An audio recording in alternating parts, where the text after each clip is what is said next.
IFM News. IFM News. IFM News. Lokal.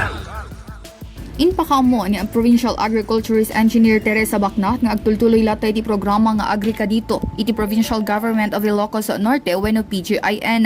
Kinunana daytoy a programa ket napalaka ti access dagiti mannalon para iti intervention na kasapulan da.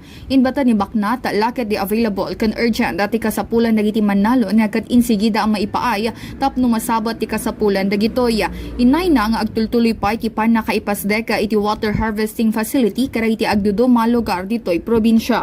Ikot pinalaka tayo iti access dagiti farmers tayo tapno makaala di iti intervention. So di pagpamayaan ni nulakit di legitimate J-need, available J-need, kun talagang urgent J-need kat ikot tayo nga dagos kadagiti farmers tayo tapno masabat tayo di ko na tayo nga pagkasapulan na datihan tayo nga ibay-bayagan kindi kita ongoing nga digiti infrastructure digiti water harvesting facility kasi ako madigiti pinaka-construct iti sweep, diversion dams, kada small farm reservoir. So aglalo tatakad namin pinagtutudo ko nakatado nga todo. So nagdakuloy iti nga banag nga as a catchment facility iti todo tapno mausa to digiti farmers tayo kay iti prolong.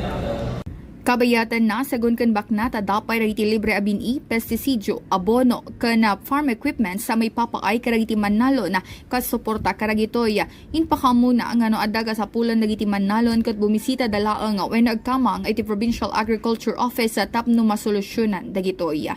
Para iti IFM News, Idol Bernadette Toledo Tatak, IFM. IFM News. IFM News. IFM News. Lokal.